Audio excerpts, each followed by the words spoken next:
Voilà, très heureux de vous retrouver une fois de plus aujourd'hui sur votre chaîne Actualité TV. Tokutani lisusu mokolo mwa lelo mpona kosola kaka na matali la République démocratique du Congo. Comme vous le savez, très chers abonnés, on a été absent pendant quelques jours. Place au Wapi, Mwanjoto et Ninganaki, mais Nzambasali grâce à travers prière et puis médicaments, tout sentir ce que ça va. Et puis nous sommes de retour pour vous informer de la réalité, ce qui se passe réellement en République démocratique du Congo. Bandeko bino bokolanda biso de partout. Alors très chers Congolais, comme vous le savez, Machi et Baluki, la France vient de tourner le dos contre les Rwandais. Voilà.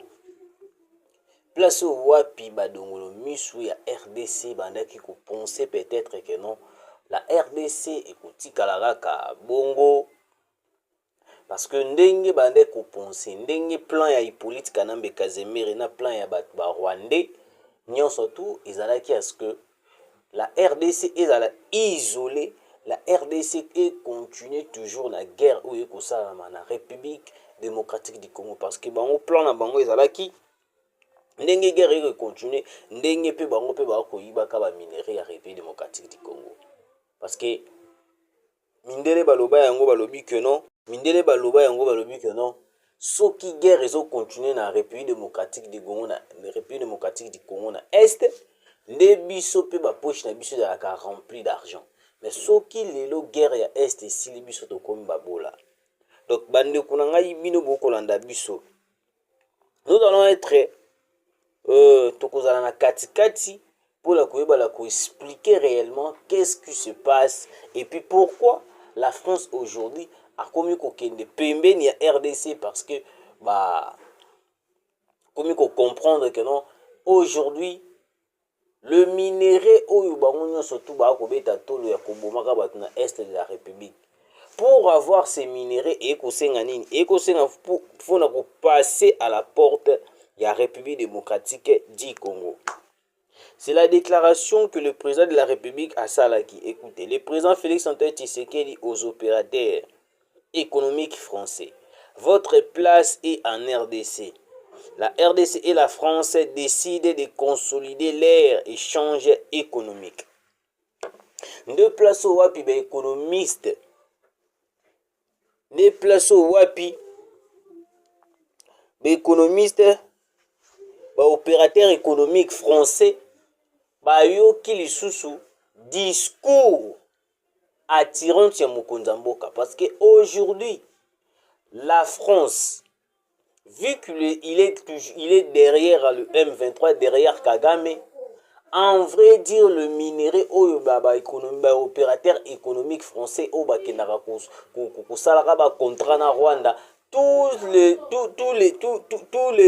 opérateurs économiques là yoki siko discours oyo peut-être et fungoli bango lisusu clair parce que place nyos tout Tshisekedi dans les kaka atikaka message to alobaka vérité pour informer opérateur économique nyos tout ya pays nyos to kendaka pona koyesa bango que non, les minéraux obino boko betla tout boko kendaka kozwaka na Rwanda.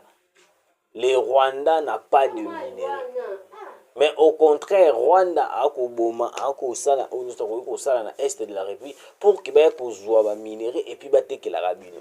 C'est pour cela le président de la République place nyonso les kaka azalaka na pona ko éclairer ba opérateur économique, azalaka na pona ko éclairer bango pona ko faire comprendre bango que non, les minéraux au besoin dango besoin ça se trouve en RDC, non na Rwanda.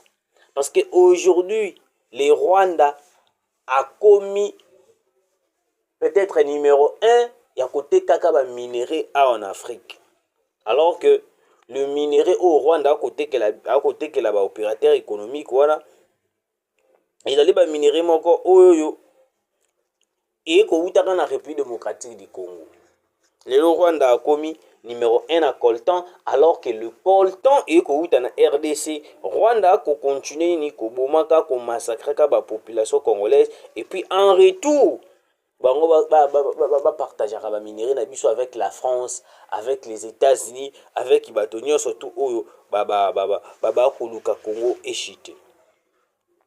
Alors, très cher Congolais, arrestation probable ya Fridolin Ambongo.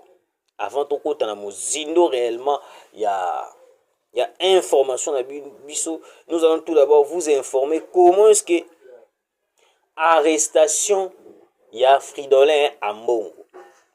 Fridolin Ambongo, tupesa Fridolin Ambongo ba conseil ya ndenge na ndenge.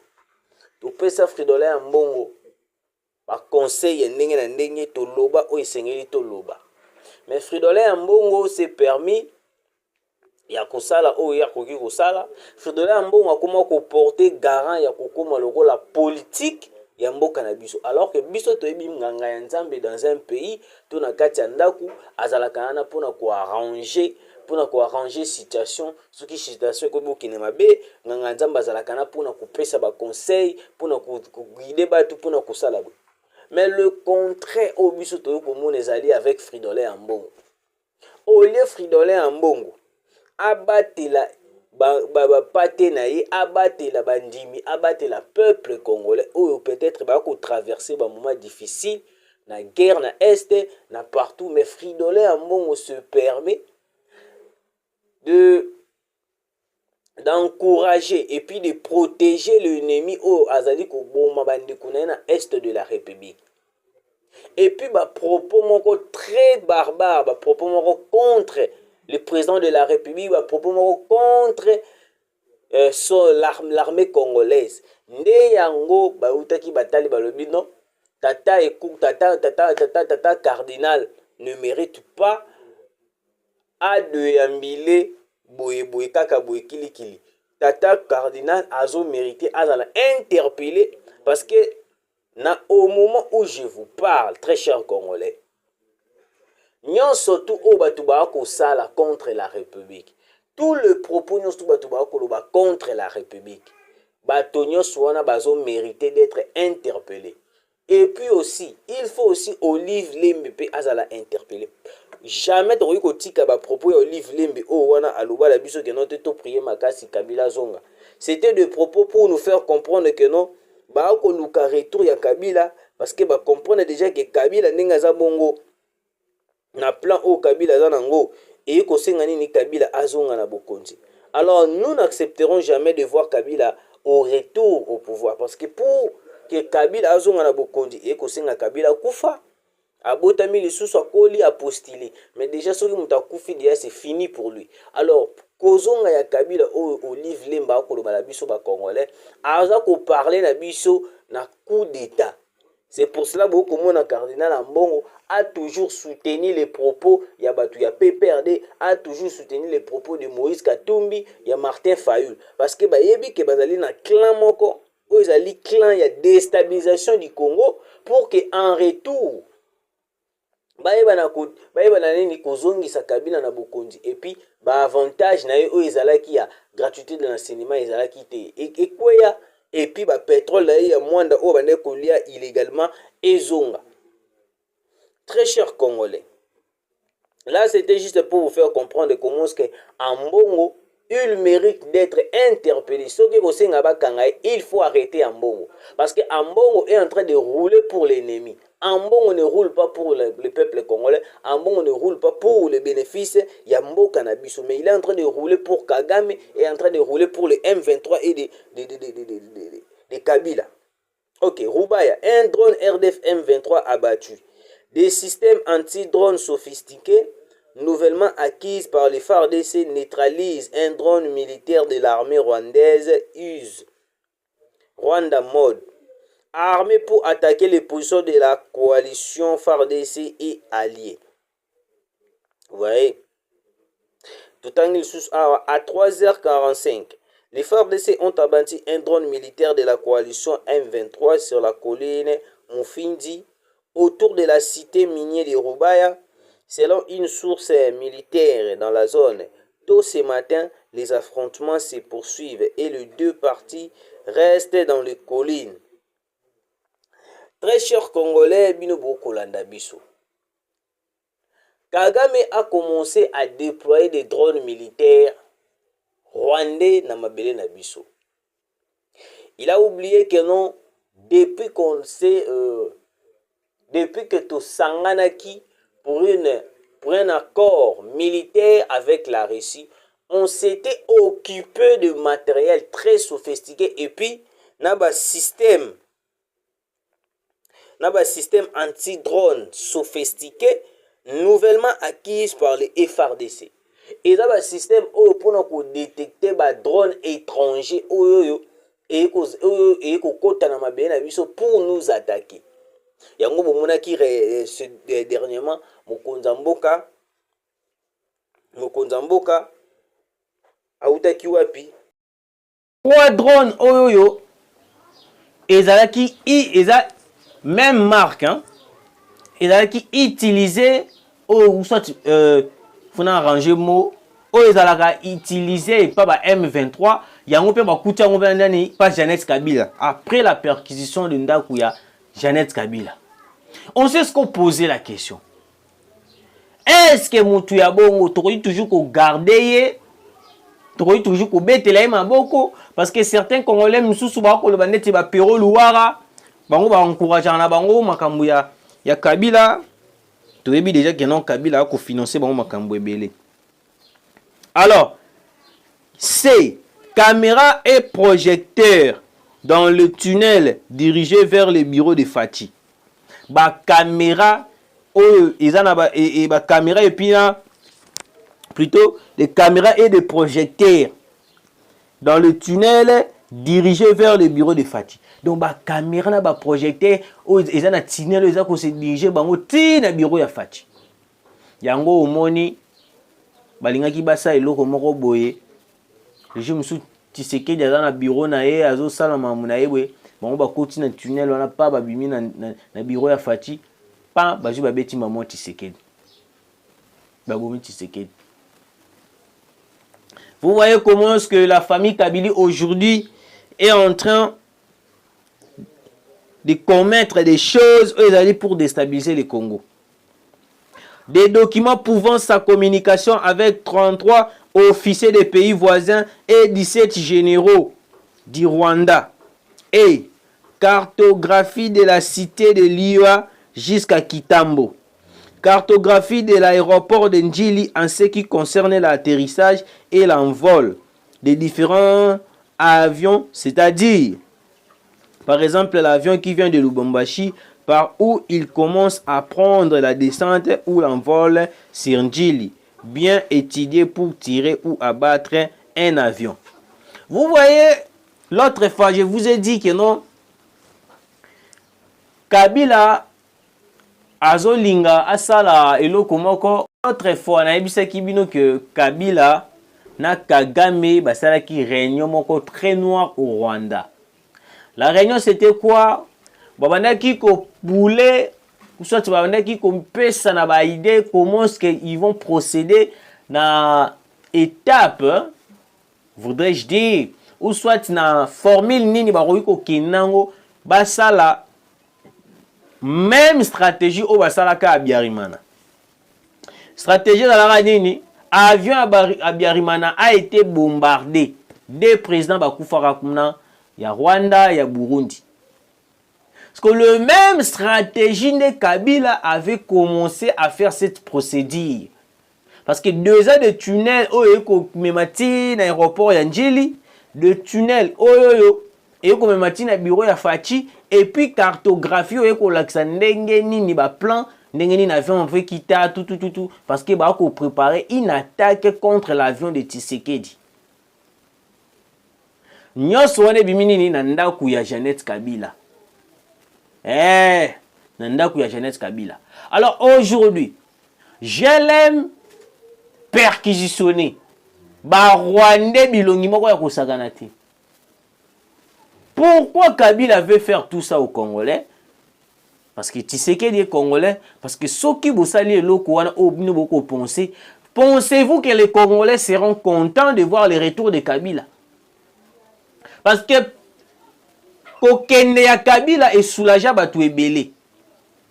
tozonga kaka mokie na nsima Frank Diongo oyo kaka Frank Diongo lelo akomi kotelemela Tshisekedi après avoir été arrêté dans le régime ya Kabila il était comment Frank Diongo a kosamba na basoki na basonde soki na perfusion Frank Diongo j'ai Koko Mulumba si je ne me trompe pas régime ya Kabila il était comment Coutinho Fernando na régime ya Hippolyte Kanambe Kazembere Kabila il était comment alors Batouana baye babomi mboka babebisi mboka mais vous voyez Batouana na arrivé ya Tshisekedi batu mususu bazwa ba grâce présidentielle babimisa bango na prison ba Frank Diongo ebele o ba kemba ba myokoma na régime ya Hippolyte Kanambe Kazembere mais aujourd'hui se sont retournés les dos contre Tshisekedi mbok omoni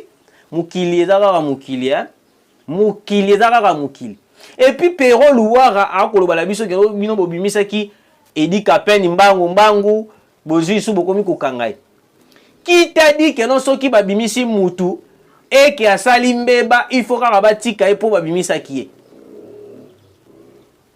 nanu batangele biso ba effete o Edi Kapeni asali mais si les services de sécurité bamoni que non Edi Kapeni bakangi msu na fragrance mongo ndenge bakangi Jean-Paul Paluku ex-député Mageto azo wangana bamoni que Edi Kapeni azana ba contact moko avec l'ennemi donc lokola pona yo Pero Luwara lokola Tshisekedi abimisaki Edi Kapeni pona yo il a fallu que non Edi Kapeni soka sta sali bêtise batika ye parce que babimisaki pa Tshisekedi Edi Kapeni azui abomi mutu batika ye parce que babimisaki pa Tshisekedi non même Vital Kamerhe aujourd'hui même Jean-Pierre Bemba ceux qui a osé de faire quelque chose aux ezali pour la faciliter ba ennemi il sera arrêté côté on a mutu na ote que non te batu boyete même Kabila le jour Kabila va mettre ses pieds au Congo il sera arrêté parce que déjà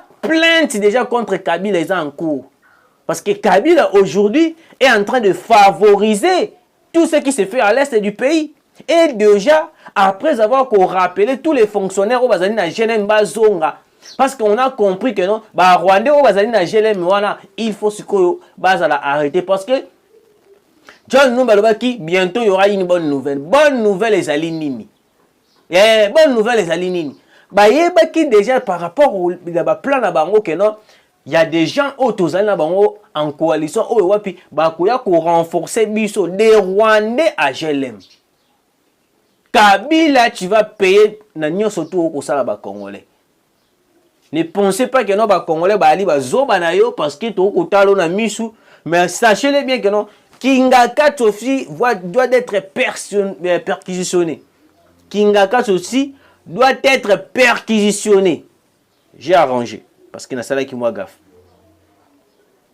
Kingakati il faut qu'il soit perquisitionné Kingakati vraiment na ba mankambo tozo yoka oyo ko bima o ba ko tindela biso nous ne voulons pas être surpris au Congo parce que Kabila n'a pas de plan de bons plans ou soit n'a pas de bonnes idées pour la République Kabila yena mutu na yakomi ko penser kaka azonga na bokonti yango na Olive Lemba lobaki to sambela o Kabila zonga asilisa guerre na stylo qui ne sait pas que non aussi sa guerre na stylo il a dit qu'on accepter des accords tu veux jouer avec des Congolais Jonani Olive Lembe olingo jouer na ba Congolais olingo mona kanda ya ba Congolais place ezali olingo mona kanda ya ba Congolais Olive Lembe kusaka na biso te hein toi kizengi na binote parce que vous voulez faire du Congo comme si votre propriété privée alors que le Congo est pour les Congolais Congo ezali te que non ya Kabila avant de la mukibwe na posa Congo alala la mukibwe na la posa Congo alala la mukibwe na la posa Congo les FARDC et les Wazalendo attaquent depuis ce matin les positions de terroristes RDF dans les Rutshuru et Masisi. L'artillerie des FARDC est en action après des avancées sur les fronts de Rwindi, Kibirizi et Masisi. L'armée congolaise et les Wazalendo ont relancé les opérations. Urgent, le lieutenant général Edi Kapen en état d'arrestation encore depuis hier à 14h. Pourquoi il a été arrêté? Parce que nous avons des informations approfondies sur tout ça. Et puis pour terminer, pour nous flasher binomo mouké,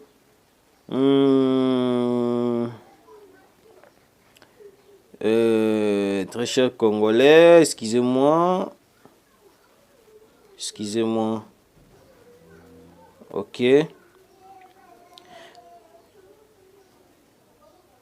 Traînant l'insécurité généralisée dans l'est du pays, le cardinal Ambongo affirme que la coalition RDF-AFC continue à gagner du terrain.